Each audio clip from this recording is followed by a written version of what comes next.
Dian. Halo, selamat pagi Mbak Dea. Kita salam dulu semuanya. Halo. Salam eksis. Salam eksis. Alumni Smandel Jakarta. Nah, kita mau buka masker dulu sebelum kita wawancara Mbak Dea pada pagi hari ini. Tapi tentu saja dengan prokes yang kita selalu laksanakan, juga ada air purifier dan kita semua sudah booster tentunya. Selamat pagi, Mbak Arfi Dea ya. Iya betul. Tapi kita panggil sapaan akrabnya adalah Mbak Dea. Selamat pagi, senang sekali kita ketemu Mbak Dea di kantornya yang berada di gedung apa namanya? The Plaza Office Tower. The Plaza Office Tower. Ini nama law firmnya Accept. Betul. Yang Accept singkatannya Accept Law, terdiri dari beberapa nama partner dan salah satunya adalah Mbak Arfi Dea sendiri. Nah, di sini Mbak Dea alumni 8 angkatan berapa, Mbak? Alumni SMA 8 angkatan 92. Ini yang sama ini senang sekali beliau akan cerita-cerita hari ini. Satu, pengalaman beliau waktu berada di SMA 8. Aku sapa anak akrabnya Mbak Dea, lulus di SMA 8, kemudian lanjut tentu saja pendidikan hukum, di mana nanti kita cari tahu sampai pada akhirnya berkarir dan memiliki law firm Accept Law. Jadi buat teman-teman semua, alumni ataupun mungkin orang tua dan juga yang lainnya yang mau tahu karir hukum ataupun bagaimana sih juggling between motherhood and also lawyering dan entrepreneurship memiliki law firm di bilangan Tamrin ini.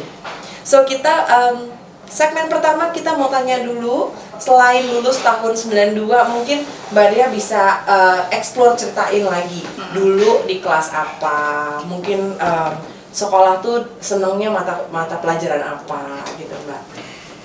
Aku tuh dulu kelas 1 masih ingat kelas 1 3, kelas 2 udah mulai dua sos berapa ya? Kayaknya 2 sos 3 atau 2 sos 2. Terus kelas 3-nya aku ingat 3 sos 1. Kenapa? Karena posisinya di depan ruang guru. Terus karena tapi seru sih waktu kelas 1 ikutin ekskul seksi upacara. Sierra ya. Jadi sibuknya tuh sibuk ekskul kebanyakan. Kalau anak paskibra kan dari pagi sampai siang latihan, siang sampai sore sekolah. Pokoknya hidupnya cuma di sekolah doang gitu, dari pagi sampai malam, Senin sampai Sabtu. Kelas 2 mulai ngejar pelajaran. Tapi emang masuk K3 karena memang sukanya K3. Sukanya sos ya? Iya, suka sos. Waktu itu A3 tuh bukan ukuran kertas ya. Anak-anak dan adik-adik. Karena anak saya juga nggak ngerti kalau dibilang A3 dipikir apa? Iya. Jadi itu sosial. Terus pas kelas 3 benar-benar baru yang belajar yang mungkin stylenya SMA ya? Anak SMA 8 itu memorinya luar biasa sih, belajar disiplin, belajar kerjasama, karena awalnya berasa banget tuh dari ekskul dari apa Sierra itu dari upacara paskibra itu yang berasa teamwork dan apa kan senang susah sama-sama gitu ya, ditanggung khususnya karena disiksa terus rasanya. Disiksa terus nih seniornya coba. Tapi itu mengajarkan disiplin ternyata, sama mengajarkan apa time management, terus latihan mental ya, karena menghadapi orang, menghadapi pressure, menghadapi tiba-tiba ada bendera yang kebelit, ada yang bagaimana tetap straight face ya. Lagi mimpin lagu, nyanyi, tiba-tiba mikrofonnya mati gitu kan. Jadi itu lumayan sih, sejak usia 15-16 itu kan kita langsung dihajar latihan mental di depan ratusan murid ya. Sama para guru. Tapi semuanya sih pertemanan, itu enak banget dengan semua. Terus berarti masih in touch nggak Mbak? Sama teman-teman anak 92? Banget ya? Itu pasti kalau ditanya teman-teman SMA 8 alumni seangkatanku yang masih paling dekat teman itu biasanya dari anak SMA. Oh justru ya? Bahkan yang ibaratnya kita cuma sekelas yang nggak terlalu dekat, tapi kalau ketemu entah itu reuni atau nggak sengaja atau ketemu di mall, di jalan itu itu kalau ngelihat Instagram atau Facebook itu pasti kebanyakan pertemanannya masih yang anak SMA. Anak SMA ya. Entah ekskul atau kelas 1, kelas 2, kelas 3 atau sekedar pertemanan. Atau sekedar kenal waktu di sekolah Iya, ya. iya. Berarti buat semua anak-anak angkatan 90-an terutama 92 jangan lupa watch and also jangan lupa untuk subscribe, langsung subscribe karena jadi ini kita dari minggu ke minggu akan lebih banyak lagi kisah-kisah inspiratif seperti Mbak Dea. Satu sharing kan tadi di sekolah dari Sierra. Nah pas lulus boleh ceritain nggak? Itu kenapa sih milih hukum dan akhirnya kuliah dan apakah tetap in touch sama teman-teman saat di kuliah tersebut? Iya. Kalau ya terus terang kalau anak sosial kan pilihannya pas mau lulus nggak terlalu banyak ya. Kalau zaman dulu sih WPTN namanya, kita cuma bisa milih 2 kan. Oh, 2 jurusan? Iya, 2 jurusan. Jadi waktu itu aku milih komunikasi massa sama hukum. Hukum karena di UI. Di UI. Dua-duanya dulu milih di UI. Karena keluarga kebetulan dari om tante ada beberapa yang sarjana hukum. Jadi the closest kayaknya waktu itu yang terpikirkan ya ke sana gitu. Tapi waktu di awal masuk tahun pertama juga struggling karena masih belajarnya kan filosofi. Oh iya, di awal-awal ilmu pengantar yang basic yang masih ngawang-ngawang ya. Masih aduh ini apa sih kok belajarnya I don't really understand gitu yang hukum tata negara yang enggak, tapi begitu mulai masuk tahun kedua atau semester kedua ada mulai ngambil kuliah yang waktu itu namanya IPR, jadi Intellectual Property Rights atau HAKI, hukum intelektual kekayaan intelektual. Baru mulai ini dosennya bisa ngajarin yang pragmatis, betul, praktikal dan on point ya, jadi langsung yang itu baju kamu merek apa, kamu pakai sepatu apa, ini ada brand infringement atau pemalsuan gitu, ada yang jadi exciting gitu langsung yang terus dia nunjukin pakai ini merek yang terdaftar, ini nggak terdaftar, jadi kita langsung imajinasinya terus ada yang namanya rates atau pengecekan ke pasar yang gitu ya, itu baru mulai yang I like this gitu. Makanya saya ngambil hukum bisnis, hukum ekonomi. Gitu. Jadi dari situ lumayan aktif kegiatan kemahasiswaan yang bikin seminar, bikin workshop. Berarti dari SMA udah aktif di Sierra, kuliah juga aktif. Iya, sebenarnya aktifnya lebih karena bantuin sama-sama temannya. Sama teman ya. Jadi saya nggak ikutan kayak senat atau organisasi tertentu yang fix gitu, tapi di Asian Law Student Association pernah ikut English debate. ALSA. Sama dong Mbak. Iya. Kita sama-sama ALSA. Tapi benar-benar cuma yang Dek kurang peserta nih, iya loh. Dek kurang panitia, iya oke gitu. Bikin acara musik, seni, ayo gitu. Justru itu kan networking di situ kan. Dan senang aja nyarinya yang beda-beda gitu kan, nggak selalu yang seminar, workshop, tapi ada yang bikin acara pentas seni gitu, undang grup Sahanaya, ketemu artis banget. Pokoknya Titi Wijayati kayak gitu-gitu dia foto-foto. Kita kan panitia dapat itu bisa dapat akses kan. Akses. Kalau dulu di kuliah tuh bareng banyak anak 8 juga nggak sih Mbak? Banyak anak 8 itu kalau nggak salah dari mungkin sekitar lupa ya angkatan saya tuh berapa mungkin. Itu lumayan banyak kan, kayak bedol desa juga kan. Mahasiswa mungkin sekitar 10%-nya anak SMA 8 atau di UI. Ya, mungkin sekitar 15-an itu anak SMA 8 di UI. Lumayan kan, jadi paling nggak tuh minjem-minjem catatan, masih ada yang langsung dikenal dulu kan. Iya.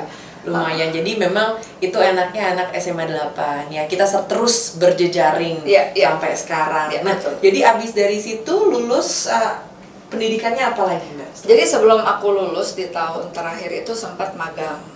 Itu that experience itu pengalaman yang change my life because sebelum saya magang itu sebenarnya saya nggak tahu mau ngapain lulus sarjana hukum.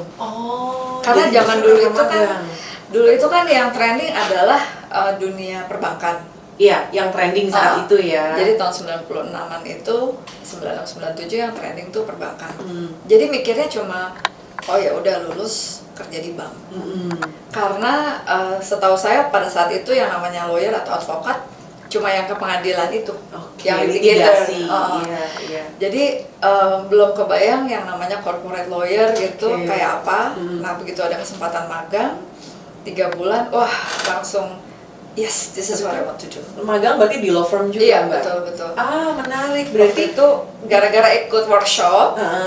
Biasa kan ada the best participants atau apa gitu ya, kita dapat bisa magang. kesempatan dulu dari situ. Terus jadi saya sempat magang di HHP waktu itu tahun 90. Excited. Kalau yang lawyer pasti tahu HHP. Iya, itu one of the oldest and the most established law firm dari 30 tahun yang lalu.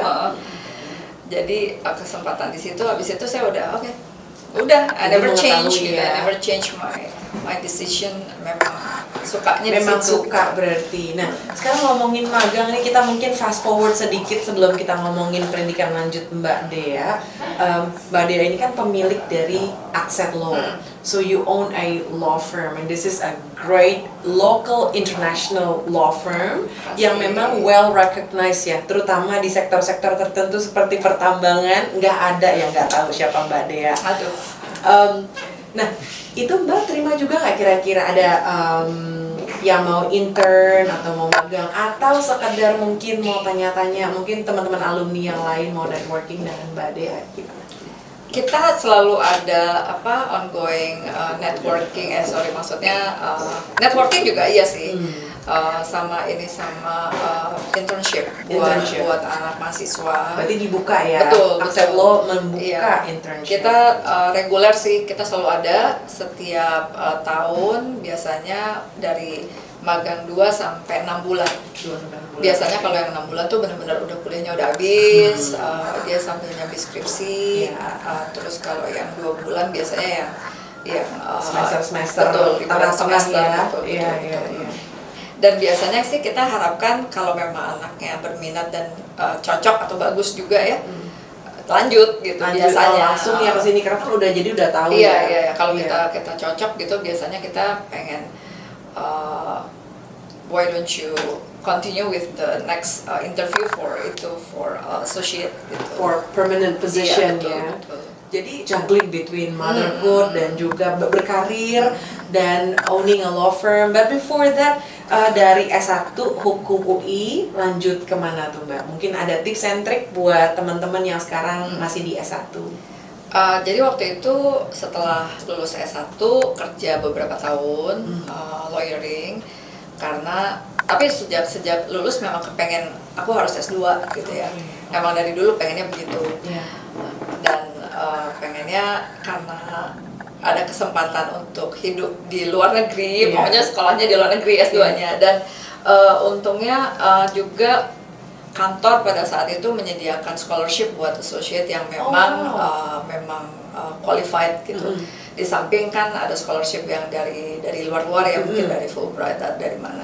Zaman dulu belum ada LPDP. Belum ada LPDP, betul. Masih agak susah, cuma ada British semua dari asing ya, betul. dari asing, Chevening, Fulbright, LPDP belum ada teman-teman.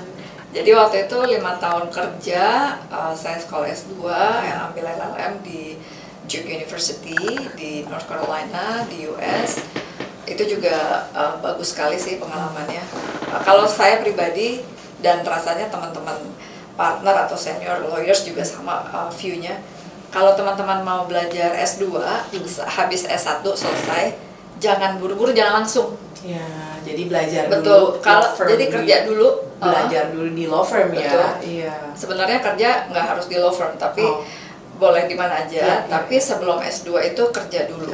Karena S2 itu biasanya nanti apakah itu di Indonesia atau di luar negeri, biasanya dia udah ngomongin hal-hal yang cukup familiar di praktek, sehingga kalau kita belajarnya itu sebelum kita masuk ke praktek, rasanya nggak akan langsung bisa connect. Jadi hands-on Betul, experience, betul. teman-teman. Ini pengalaman dari Mbak Dea. Kalau mau ambil S2, that's great. Tetapi pastikan dulu teman-teman sudah mengenyam pekerjaan yang real begitu. Betul. Nah, jadi buat teman-teman di sini yang masih S1 atau ada orang tua, jangan lupa subscribe karena there would be many other stories. Kita lanjut lagi, gimana sih Mbak? Kok bisa sampai bisa punya Accent Law? Ceritain dong ke kita. Dulu sebenarnya saya di kantor yang sebelumnya udah 13 tahun. 13 tahun dulu ya. Jadi setahun di law firm sebelumnya, terus di kantor yang kedua 13 tahun, dan saya udah jadi partner waktu itu sudah 2 tahun. Sebenarnya kalau orang-orang bilang it was a very established law firm, posisinya udah enak, Comfort zone. Betul, kliennya banyak gitu ya. Terus bahkan sempat ada beberapa 1-2 klien yang jangan keluar lah, bikin nggak usah, you don't need to do anything, just continue gitu ya.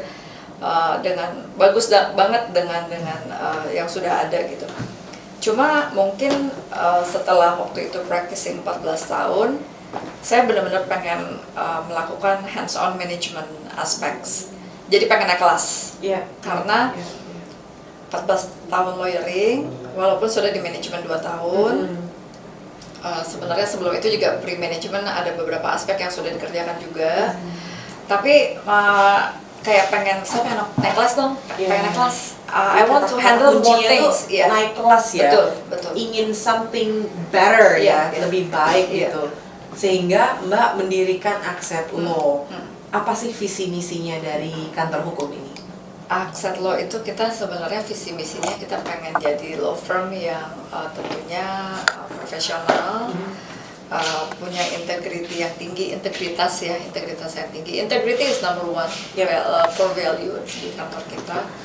Kemudian kita juga pengen punya, kan we're calling our firm as a local Indonesian firm but with international standard. Karena kita didirikan oleh orang Indonesia, dulu didirikan oleh 4 orang partners Indonesia. Sekarang kita bertiga yang ownernya, tapi kita ada 6 partner. Tapi kita juga pengen menunjukkan bahwa kita bisa punya quality yang sesuai dengan international standard gitu.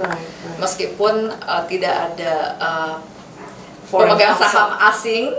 Foreign counsel-nya ada nggak? We do have foreign counsels. Jadi fortunately untungnya sejak tahun 2014 kita ada kerjasama dengan one of the biggest law firm di Jepang, Mori Hamada Matsumoto. Sejak 2014 dan sejak 2019 kita juga ada kerjasama dengan Shin & Kim, itu juga one of the biggest firms di Korea. Jadi kalau yang suka nonton Korean drama bisa latihan bahasa Korea di sini ya. Ada opa-opa gitu.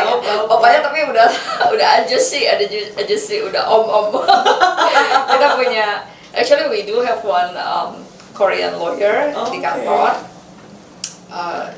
Dan tentunya bukan cuma 2 foreign law firms ini aja yang jadi asosiasi kita, juga we work with many other international firms. Law firms ya. Dan itu benar-benar hebat banget. Jadi teman-teman jangan lupa tetap subscribe kita ya, dan juga jangan lupa untuk like kanal ini. Like dan juga subscribe dan komen. Nah, nanti kita akan lihat dari komen-komennya teman-teman itu yang dijadikan pertanyaan-pertanyaan ataupun saran-saran untuk siapa sih narasumber berikutnya. Tadi menarik banget, ada beberapa di sini didirikan oleh partner Indonesia with international standard. Karena begini teman-teman, kalau di dunia law firm itu banyak yang mengartikan bahwa kalau law firm Indonesia itu kurang profesional. Jadi kalau dia law firm Indonesia mungkin salary-nya agak berbeda. Tapi saya bisa kasih tahu kalau di dunia pertambangan nih Accent Law sudah jelas kliennya ini semua yang domestik dan juga internasional. Mungkin Mbak Dea bisa ceritain sedikit mengenai pengalaman Mbak Dea nih yang berkarir di Accent ini seperti apa. Sulitnya terutama dengan pandemi yang baru aja selesai, tentu saja kan ada perbedaan ya cara berinteraksi, kemudian you have this spacious office yang kemudian harus shut down temporarily. Mungkin Mbak Dea bisa kasih tips and trick ataupun sharing sama kita. Ini sebenarnya owning and operating bisnis sendiri atau law firm dari awal kan udah challenging ya.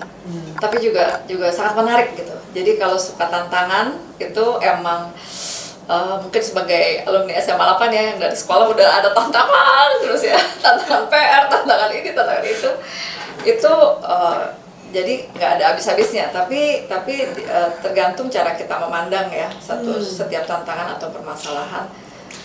Jadiin aja itu lesson to learn lah. Ini pasti karena mau naik kelas gitu ya. Kan memang kalau saya pikir-pikir dulu kan dari awal saya mau bikin kantor karena saya pengen continuous upgrading. Right.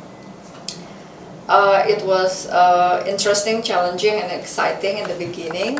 Tapi begitu the pandemic hit, right. It was nothing like other before ya. Itu the benar-benar challenge grow ya. Itu langsung kalau dulu pertama kali dengar sekitar bulan Maret, bulan April 2020 itu make the good pandemic pie. Let's make the best of this pandemic. Oh, right.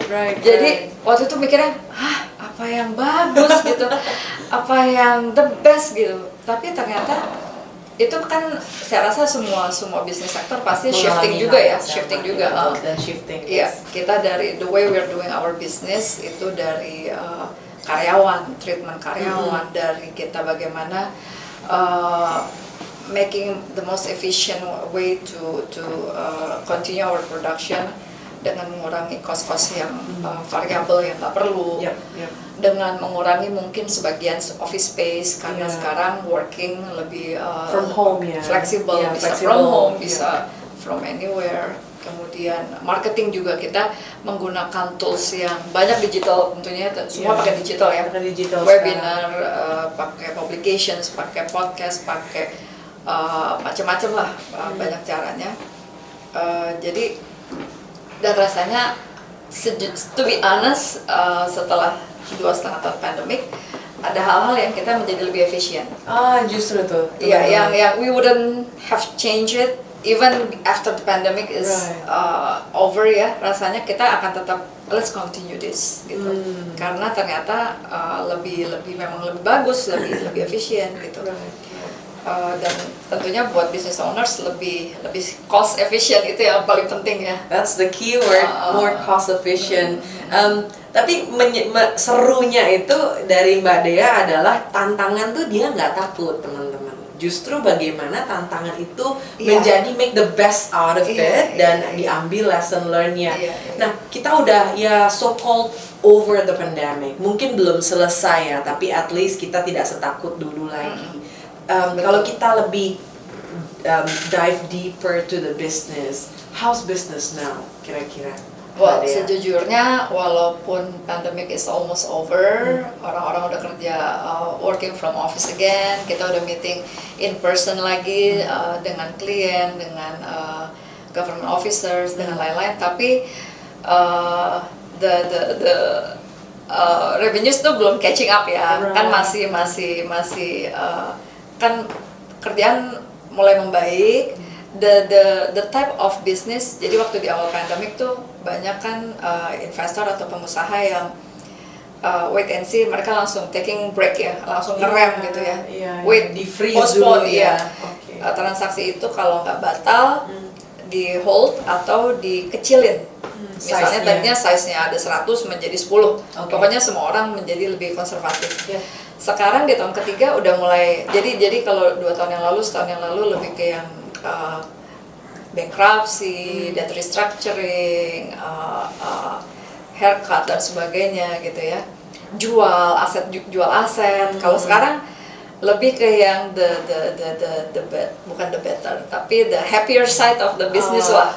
Orang balik lagi investasi lagi, orang the happier side lah, beli-beli gitu ya. bukan jual aset, bankruptcy. Iya, bukan itu masih continue tapi masih ya? tapi at least the good ones more investors coming sih. Oh, Ya that's pastinya good. sekarang. That's good.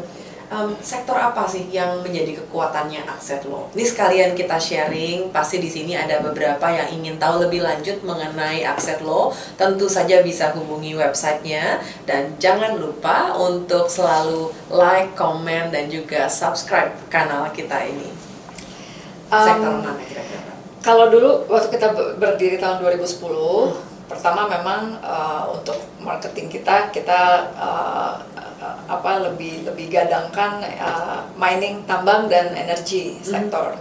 Tapi itu sebenarnya hanya 3 tahun pertama. Okay. Setelah itu kita benar-benar lebih ke full service law firm. Semua ya, semua all kita spectrum kerjain ya. ya, ada commercial litigation untuk TMT, technology, media and teknologi telecommunication. Okay. Kita punya 2 experts di kantor kita, banking, finance, property, basically anything lah. Anything ya, termasuk sampai litigasi ya Mbak Iya, ya. iya, litigasi. Karena litigasi itu termasuk kalau kita yang di dunia hukum tahu lah, agak sulit lah. Karena itu it's a different sector gitu ya. Iya. Tapi nggak bisa dihindari Nggak karena bisa kan dihindari. awalnya dari existing clients yang bantuin dong. Maksudnya Iya. kita udah bantuin dari investasi awal, transaksi dan sebagainya. Untuk kenal litigasi, mereka pengennya deal from yang iya, sama. you ya, know Mbak? exactly what is my problem gitu kan. Iya, Jadi ya udah. iya. Tapi sebenarnya kita udah dari dulu sih, dari awal berdiri udah punya klien yang litigasi. Bahkan waktu itu saya termasuk yang handle, yang in charge juga, bahkan pidana waktu itu. Wow. Sektor tambang pidana kan nggak bisa dihindari ya. Iya. Lah itu Iya. mepet-mepet urusan hutan, urusan izin, urusan ini itu. Jadi dari awal sebenarnya udah, tapi sejak 2014 itu even commercial litigation is one of our Strength. main ya. Oh, that's good. Wow, Sampai luar sekarang. biasa.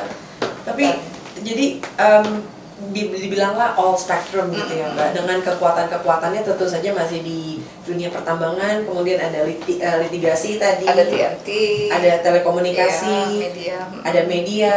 Nah itu memang keren banget. Kita di segmen terakhir ini Mbak Dea kalau mau minum dulu silakan. Biar kita, karena nih kita mau nanya-nanya nih lebih kepada personal sekarang. Oh, oke. Gimana sih ya Mbak Dea ya? Tadi aku tuh melihat Mbak Dea tuh orang yang sama sekali nggak takut dengan tantangan. Orang yang seneng justru dengan tantangan tuh seneng gitu. Mungkin itu tipikal entrepreneur plus sudah di drill dulu ya di Sierra, di SMA 8. Dan kita mau lihat Mbak Dea sebagai sosok seorang ibu yang juga sebagai professional and entrepreneur, karena this is you're owning your business gitu kan. How you juggle between so many roles? Pastinya nggak mudah, pastinya very very challenging. Sempat ada momen-momen yang nangis, yang stres, yang sedih gitu ya, yang aduh apa udah aja nih gitu ya, apa udah deh yang ngurus anak aja di rumah gitu ya. Anak ada berapa? Aku punya dua, yang satu 15, satu mau 11. Itu biasalah, setiap habis melahirkan pasti yang baby I just stay at home gitu ya. itu part of the mungkin ada ininya juga ya, blues ininya ya, baby bluesnya ya. Karena kebetulan anak pertama saya ambil cuti melahirkan 6 bulan, anak kedua juga gitu, cuti melahirkan 6 bulan jadi bisa full. Abis itu, tapi kayaknya salah satu hal yang mungkin calon ibu atau ibu-ibu muda, adik-adik SMA 8 yang alumni atau yang nantinya akan menjadi ibu atau para bapak-bapaknya juga. Nah iya, bapak-bapaknya juga. Itu menariknya adalah kayaknya saya belajar banyak dari dunia kerja ya. Ya mungkin dari sekolah, dari SMA ke kuliah atau ke dunia kerja. Bagaimana membagi waktu kan. Jadi waktu kita punya anak juga, saya ngerasa momen-momen begadang ngurus anak itu ya udah biasa sih begadang ya. Lagi mau transaksi ya, mau closing. Betul, ya. itu jadi kayak part of the, I think I have enough ini training for this gitu ya. Jadi udah yang timingnya tuh udah yang oke, 1 jam ini nanti mompa ini nyiapin MPASI ini gitu ya.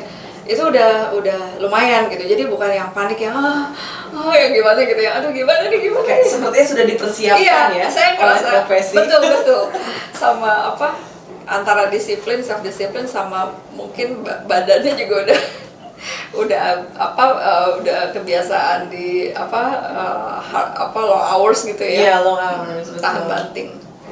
Jadi kalau sekarang kan punya usaha, kemudian pastinya kan kalau klien tuh ada banyak juga yang demanding ya.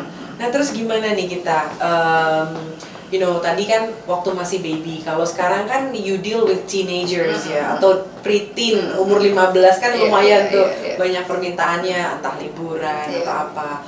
Gimana sih tips and trick dari Mbak Dea untuk bisa managing the company and also the kids? Kayaknya kita juga mesti realistis ya. Kan kalau saya udah kerja mau 26 tahun. Wow. Punya anak setelah kerja 14 tahun. 12 tahun. 12 tahun. Berarti masih di law firm yang lama ya? Iya, betul. Jadi sekarang masalah priorities lah ya. Kalau ada waktu-waktunya benar-benar harus fokus ke anak, ke keluarga, ya udah gitu. Dan saya rasa the beauty of being or getting old, getting older, getting more mature adalah wiser. Itu klien juga udah lebih bisa ngerti kalau kita bilang sorry 3 minggu saya I will be offline, I will be offline, saya nggak bisa off grid ya, saya off grid, saya nggak I'm going away dan udah gitu ya. Atau misalnya jam kerja kayak sekarang kan rasanya kalau udah makin senior kan punya anak buah, ada tim-tim di bawahnya sehingga kan kita nggak perlu lagi kerja yang dari jam 8 pagi sampai jam 8 malam atau dari jam 7 pagi sampai jam 10 malam. Sabtu Minggu terus kerja. Kita ada bisa time managementnya bisa lebih baik. Bisa kita bisa bilang sama tim I can only focus between 9 to 6 but so you need to give me something di jam-jam yang saya masih bisa fokus, jangan kirim saya sesuatu yang jam 10 malam. Saya nggak bakal lihat gitu kan. Jadi berarti bagi waktu nih Mbak. Kemudian delegasi. Nah itu I know I may sound seksis sedikit, tetapi for me this is true ya, bahwa kita itu kan agak sulit mendelegasi, perempuan maksudnya agak sulit mendelegasi. Kalau iya nanti dibilang dominan, udah gitu nanti dibilang kita intimidating. Kalau menurut Mbak Dea gimana? I don't know, salah satu hal yang rasanya ikut membentuk karakter saya tuh mungkin my mom is from Minang, from Sumatera Barat. So sejak saya kecil bayi saya udah ngerti jalan diri dan ngomong. Saya ngelihat nenek saya wanita karir. She was a career woman, dan between antara kakek dan nenek saya, kakek saya mengalah menjadi entrepreneur, buka bisnis di rumah. Sementara nenek saya bisa malang-malang buana business trips. Walaupun di Indonesia ya, zaman dulu di departemen sosial, tapi it was very impressive for me. Ibu saya ibu rumah tangga, mengambil path yang berbeda dari nenek saya, tapi nenek saya selalu menjadi inspirasi saya sebagai perempuan bekerja gitu ya. Jadi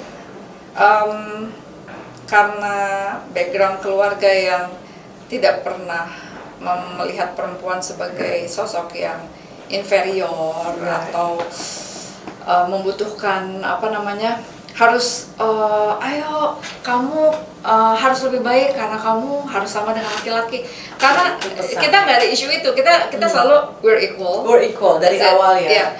We're equal gitu.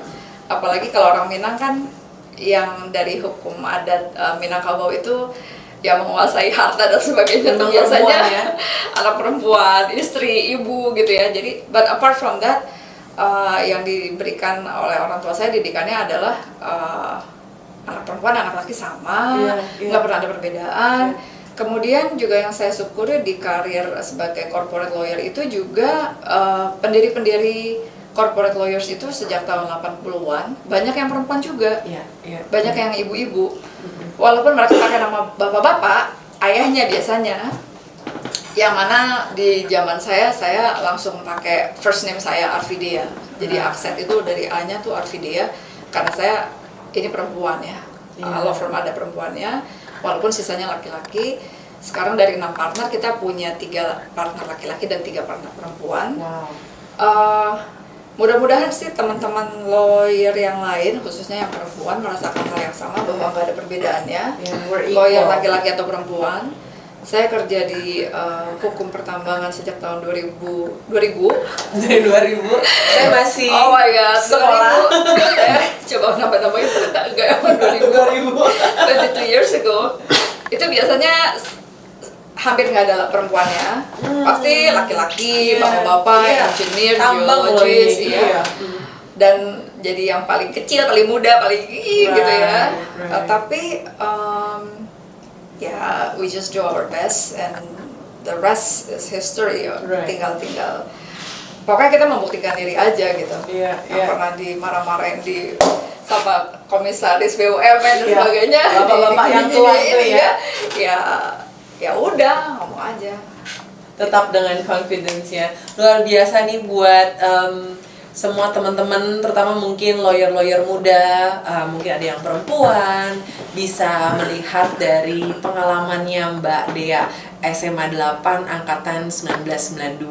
Beliau lulus tahun 92 ya Mbak ya, kemudian lanjut ke Hukum UI dan melanjutkan LLM di Duke University. Saat ini beliau menjadi partner dan founding partner ya di Akset Law. Dan kita hari ini di kantor beliau yang bagus sekali. Teman-teman jangan lupa langsung di-subscribe dan harus juga like dari video ini. Dan kalau ada pertanyaan lanjutan bisa taruh di kolom komentar. Tentu saja nanti kita akan teruskan ke Mbak Dea. Dan kalau teman-teman ada yang mau training atau magang, ingat untuk langsung cek ke websitenya, tentu saja dengan standar yang ada. Nah, sebelum kita menutup diskusi kita yang sangat produktif ya, banyak sekali yang saya secara pribadi pelajari. Mungkin ada hal-hal yang Mbak Dea mau tambahkan atau mau di-share dengan kita.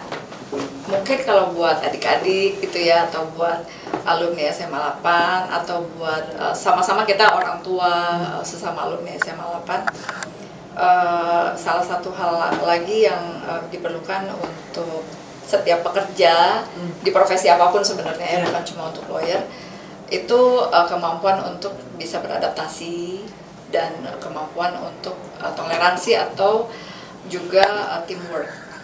Kerja bersama ya.